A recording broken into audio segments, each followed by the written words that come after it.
সৃষ্টির শিক্ষা পরিবার, শিক্ষা সেবায় একটি নাম, একটি বিশ্বাস। সুপ্রিয় নবম শ্রেণীর শিক্ষার্থীবৃন্দ, আসসালামু আলাইকুম। আশা করি তোমরা এই করোনা মহামারীর সময়ে আল্লাহর অশেষ রহমতে ভালো আছো। আলহামদুলিল্লাহ, আমরাও সবাই ভালো আছি। যারা অষ্টম শ্রেণী থেকে নবম শ্রেণীতে পদার্পণ হয়েছে তাদের সাথে আজকে আমার প্রথম ক্লাস। আমি মোহাম্মদ সোহাগ মিয়া, তোমাদের আমি রসায়ন ক্লাস দেব। তোমাদের যদি কোনো রসায়নের সমস্যা হয় অবশ্যই আমার সাথে যোগাযোগ করবা, আমি সব সমস্যা সমাধান করে দেব। তো যারা নবম শ্রেণীতে পদার্পণ করেছো তাদের সবাইকে ইংরেজি নববর্ষের শুভেচ্ছা। সৃষ্টি সেন্টার স্কুল এন্ড জামালপুর এবং নবম শ্রেণীর পক্ষ থেকে আন্তরিকভাবে অভিনন্দন। তো রসায়ন হচ্ছে এমন একটা বিষয়, অনেকেই রসায়ন দেখে ভয় পায়। ভয় পাওয়ার কিছু নেই। রসায়ন, রস যোগ আয়ন, যেখানে রস আছে আয়ন আছে, এই দুইটা মিলেই হচ্ছে রসায়ন। যে নিয়মিত বছরের শুরু থেকেই পড়াশোনা করবে তার জন্য রসায়ন একদম সহজ। যত বেশি লিখবা তত বেশি রসায়ন সম্পর্কে তোমার ধারণা হবে। রসায়ন হচ্ছে এমন একটা জিনিস, আমরা সবাই ছোট একটা মরিচের কথা জানি, গোলমরিচ, যার অনেক ঝাল। রসায়ন তাই, ছোট একটা সংজ্ঞা পড়বা, মুখস্থ করবা, তুমি লিখবা না, তোমার সর্বোচ্চ টেবিল থেকে রুম পর্যন্তই থাকবে তোমার মাথায়। তুমি যখন রুম থেকে বাইরে হয়ে যাবা সংজ্ঞাটা তোমার সাথে সাথে বাইরে হয়ে যাবে মাথা থেকে। তাই এর জন্যই আমি সবসময় বলি, যত বেশি লিখবা, একটা পড়া শিখো, বারবার লিখো, তাহলে দেখবা রসায়ন সম্পর্কে তুমি অনেক বেশি ভালো জানছো। তো এই রসায়নের পরীক্ষার মধ্যে তোমাদের সবসময় যে বিষয়টা খেয়াল করতে হয়, 8টি প্রশ্ন থাকবে, 5টি প্রশ্নের অ্যান্সার করতে হবে এবং বহু নির্বাচনে থাকবে 25টা, আর বাকি 25 নম্বর থাকবে প্র্যাকটিক্যাল। এসব নিয়ে টেনশন করার কিছু নেই। তো এই 5টি প্রশ্নে আমাদের সিলেবাসে ভাগ করা থাকবে। সিলেবাসটা আমরা শেষ করার চেষ্টা করব, এর জন্য তোমাদের সহযোগিতা লাগবে। আমরা প্রতিনিয়ত অনলাইনে ক্লাস নিব, ভিডিও ক্লাস নিব, লাইভ ক্লাস নিব এবং গুগল ফর্মে পরীক্ষা নিব। আশা করি সবগুলো ক্লাস পরীক্ষায় অ্যাটেন্ড করবা, কেউ যেন বাদ না যায়। যদি বাদ যায় বা বাদ পড়ে যায়, পরবর্তীতে গ্রুপে ঢুকে ওই ক্লাসগুলো দেখে নিবা এবং পরীক্ষা অ্যাটেন্ড করবা। যদি নিয়মিত এই কাজগুলো করতে থাকো তাহলে তোমার জন্য পড়া অনেক সহজ হবে। তো রসায়ন নিয়ে আমরা যে আলোচনা করব, প্রথমেই রসায়নটা কি, রসায়ন সম্পর্কে ধারণা দিতে হবে। আমাদের প্রথম অধ্যায়ের নামই হচ্ছে রসায়ন সম্পর্কে ধারণা এবং রসায়নের পরিচিতি। আসলে রসায়নের যাত্রা শুরু হয়েছে অনেক আগে থেকেই। আমরা আদিম যুগ থেকে মানুষ বিভিন্ন ধরনের ধাতু আবিষ্কার করে আসছে। যেমন প্রথমে তারা তামা আবিষ্কার করলো, কিন্তু এই তামা দিয়ে তারা যে যা কিছু বানাতে যায় সবকিছু নরম হয়ে যায়। তখন তারা চিন্তা করলো এর সাথে কি এমন একটা মিশানো যায় যার ফলে এই ধাতুটা অনেক শক্ত হয়ে যায়, যার দ্বারা তারা পরবর্তীতে বিভিন্ন কাজ করতে পারবে। তো তারা তামার সঙ্গে টিন মিশ্রিত করলো। টিন যখন মিশ্রিত করছে, টিন মিশ্রিত করার সঙ্গে সঙ্গে দেখা গেল তামার যে ধাতু ছিল, এই টিন মিশ্রিত করার সঙ্গে সঙ্গে দুইটা মিলে সংকর একটা ধাতু হয়ে গেল। এই সংকর ধাতু হওয়াতে অনেক শক্ত হয়ে গেছে। যখন শক্ত হয়ে গেছে তখন তারা বিভিন্ন ধরনের অস্ত্র, বিভিন্ন ধরনের জিনিস বানানো, তৈরি করার চিন্তা ভাবনা করলো এবং সেখান থেকে রসায়নের যাত্রা শুরু হয়ে যায়। এই রসায়ন সম্পর্কে সবচেয়ে বেশি অবদান রাখে আমাদের মুসলিমরা। যেমন মিশরেরা সর্বপ্রথম বেশি অবদান রাখে, এই জন্য ওই সভ্যতাকে বলা হয় মিশরীয় সভ্যতা। তারা বিভিন্ন ধরনের অবদান রাখা শুরু করলো। এই অবদান রাখার সময় তারা রসায়ন থেকে আসতো, কিভাবে আসতো তারা এটা পরিচয় বহন করতে শুরু করলো। যেমন রসায়ন শব্দটি এসেছে আলকেমিয়া থেকে। আলকেমিয়া একটা আরবি শব্দ। এই আলকেমিয়া থেকে আসছে আলকেমি, আলকেমি থেকে আসছে কি রসায়ন। এই রসায়নের সবচেয়ে বেশি অবদান রাখে সেই সময় মুসলিম বিজ্ঞানী জাবির ইবনে হায়ান। সেই সময় তাকে রসায়নের জনক বলা হয়। কিন্তু পরবর্তীতে তার হাত ধরে যে রসায়নের যাত্রা শুরু, এর মধ্যে আরো অনেক বিজ্ঞানীরা অবদান রেখেছে।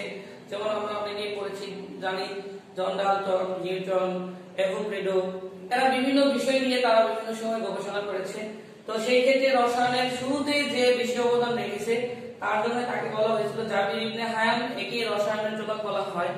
পরবর্তীতে লেবোসিয়ে, যিনি বা তাকে আমরা আধুনিক রসায়নের জনক বলে থাকি, উনি হচ্ছে আধুনিক রসায়নের জনক। আজকে যে রসায়নের যে আধুনিকতা সবকিছু জাবির ইবনে হায়ান, তো উনি প্রথম দিকে ছিলেন, পরবর্তীতে লেবোসিয়ে এটাকে আধুনিকায়ন করেন, যার কারণে তাকে বলা হয় আধুনিক রসায়নের জনক। আমরা যে কোনো রসায়ন হচ্ছে এমন একটা জিনিস, কি নেই রসায়নে। আমরা সকালে ঘুম থেকে শুরু করে যখন ঘুমাতে যাই, ঘুম থেকে উঠি, ঘুমাতে যাই, এইটুকু সময়ের মধ্যে যে কাজগুলো করি সারাদিন আমরা রসায়নের মধ্যেই থাকি। আমরা যেমন ঘুম থেকে উঠে দাঁত ব্রাশ করি, মুখ ধুই, আমরা মুখে বিভিন্ন ধরনের প্রসাধনী ইউজ করি, এই যে শীতের সময় আমরা ভেজলিন ইউজ করি, সবকিছুর মূল উপাদানই হচ্ছে কেমিক্যাল, রসায়ন। আমরা যে দাঁত ব্রাশ করলাম, এই ব্রাশটা পর্যন্ত তৈরি হয়েছে কি কেমিক্যাল বা রসায়ন থেকে। আমরা যে জামা কাপড়টা পরে আসছে এর ভিতরে যে কালার বা বিভিন্ন বর্ণ চলে আসছে, এগুলো কি রসায়নের হাত ধরে আসছে। আমরা পানি H2O, এখানে অক্সিজেন এবং হাইড্রোজেন, এই দুটো বিষয়গুলো হচ্ছে রসায়ন।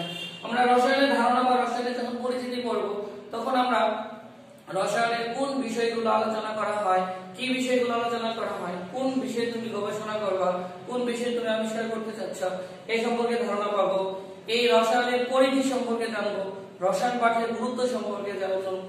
তারপরে হচ্ছে কি এই রসায়নের সাথে বিজ্ঞানের অন্যান্য কোন কোন শাখার যে রিলেশন বা সম্পর্ক আছে, এই সম্পর্কে জানতে পারবো। আমরা রসায়নের কোনো কিছু আবিষ্কার করতে গেলে কয়টি ধাপ অবলম্বন করতে হয় সেই সম্পর্কে জানতে পারবো। তো শুরুতেই জানা যাক রসায়নের পরিচিতি বা রসায়নটা কি। এই রসায়ন হচ্ছে বিজ্ঞানের যে শাখায় পদার্থের গঠন, পদার্থের ধর্ম এবং পদার্থের বৈশিষ্ট্য বা পদার্থের পরিবর্তন ইত্যাদি নিয়ে আলোচনা করা হয়, তাকে আমরা রসায়ন বলে। তাহলে এই সংজ্ঞার মধ্যে বোঝা যাচ্ছে রসায়ন হচ্ছে কি, বা বিজ্ঞান পদার্থের যে শাখায় বা বিজ্ঞানের যে শাখায় পদার্থের গঠন, ধর্ম, পরিবর্তন ইত্যাদি নিয়ে আলোচনা করা হচ্ছে। একটা পদার্থ কিভাবে গঠিত হচ্ছে, এর ধর্মটা কি, এটা পরিবর্তন হয়ে কি হয়, এই বিষয়গুলো নিয়ে আলোচনা করা হচ্ছে রসায়ন। এই রসায়ন যেখানে এই পদার্থগুলো নিয়ে আলোচনা করা হয় তাকে বলা হয় গবেষণাগার, ল্যাবরেটরি। আর বিজ্ঞান কখনোই মিথ্যা কথা বলে না, বিজ্ঞান সবসময় সত্য কথা বলে। কারণ বিজ্ঞান হচ্ছে সেই যে জিনিসটাকে আমরা পরীক্ষা নিরীক্ষা পর্যবেক্ষণের পরে যে ফলটা পাওয়া যায়, যে সিস্টেমটা হয়, সেটাই হচ্ছে কি বিজ্ঞান। তার মানে এখানে বোঝা যাচ্ছে বিজ্ঞান কখনো ফলস বা মিথ্যা কিছু আশ্রয় দিতে পারে না। বিজ্ঞান যা বলে মোটামুটি পরীক্ষা পর্যবেক্ষণ করার পরে যে জিনিসটা পাওয়া যায় সেটার নাম হচ্ছে বিজ্ঞান। আর যেখানে এই কাজগুলো করা হয় তাকে বলা হয় গবেষণাগার, আর যে বিষয়টা নিয়ে করা হয় তাকে বলা হয় গবেষণা। আমরা এই বিষয়গুলো এই অধ্যায়ে জানতে পারবো। যেমন রসায়ন পাঠের গুরুত্বের কথা বলি, রসায়ন পাঠের গুরুত্ব হচ্ছে এমন একটি জিনিস, একটু আগে আমি বলছিলাম আমরা যে টুথপেস্ট দিয়ে দাঁত ব্রাশ করি, এই টুথপেস্টের মধ্যে আছে সাবান, তারপরে হচ্ছে কি খার, আমাদের দাঁতের মধ্যে আছে কি মুখের মধ্যে যে আমরা খাবারগুলো খাই, এগুলো ব্যাকটেরিয়ার আক্রমণে এগুলো পরবর্তীতে অ্যাসিড তৈরি করে। এই যে অ্যাসিড এবং খার তখন বিক্রিয়া করে প্রশমন বিক্রিয়া করা। কেমিক্যালের কথা যদি চিন্তা করি, আমরা কীটনাশক জমিতে ব্যবহার করি, এই জায়গাতেও হচ্ছে কি আমার কীটনাশক গুলো চলে আসছে কি বিভিন্ন ধরনের উপাদান থেকে, পদার্থ থেকে, এগুলো রসায়ন থেকে আসা। তারপরে হচ্ছে আমরা যে বিভিন্ন রোগ ব্যাধিতে ওষুধপত্র ব্যবহার করি, এগুলো কেমিক্যাল থেকে চলে আসছে। এইগুলো সব বিষয়গুলো নিয়ে আলোচনা করাটাই হচ্ছে রসায়ন। আর এই রসায়নের পাঠের গুরুত্বই পড়লে আমরা বিস্তারিত বুঝতে পারবো এর ভিতরে কি আছে কি নেই। সো আমরা প্রথম দিকে অধ্যায়ের প্রথম অধ্যায় হচ্ছে রসায়নের ধারণা, এই জায়গায় রসায়নের পরিচিতি এবং রসায়ন পাঠের গুরুত্ব, রসায়ন কাকে বলে। আমরা বিভিন্ন ধরনের ফলমূল শাকসবজি খাই, এলে বিভিন্ন ধরনের অ্যাসিড থাকে। যেমন আমাদের বইয়ের মধ্যে পড়া আছে আম পাকলে হলুদ হয়ে গেল, কাঁচা আম টক, পাকলে মিষ্টি হয়ে গেল, আমরা পেটের অ্যাসিডিটির জন্য আমরা অ্যান্টাসিড খাই কেন। এই বিস্তারিত বিষয়গুলো আমরা পরবর্তীতে আলোচনা করব। আশা করি আমি রসায়ন কি, রসায়ন বিষয়গুলো কি, এই বিষয়গুলো তোমাদের বোঝানোর চেষ্টা করেছি। যারা অনলাইনে প্রতিদিন আমাদের রুটিন অনুযায়ী যে ক্লাসগুলো হয় সম্পৃক্ত থাকবা, তাহলেই দেখবা পরবর্তীতে তোমাদের জন্য সহজ হয়ে যাচ্ছে। আর আমি পরবর্তীতে এরপরের যে টপিকস আছে এই বিষয়গুলো নিয়ে আলোচনা করব। তোমরা কেউ বই দেখে রসায়ন বই দেখে ভয় পাওয়ার কিছু নেই। প্রতিদিন নিয়মিতভাবে পড়ে যাওয়া, লিখে যাওয়া, বুঝে যাওয়া, ইনশাআল্লাহ এই বিষয় নিয়ে যত ভয়ভীতি আছে কেটে যাবে। ধন্যবাদ সবাইকে। আসসালামু আলাইকুম। সৃষ্টির শিক্ষা পরিবার, শিক্ষা সেবায় একটি নাম, একটি বিশ্বাস।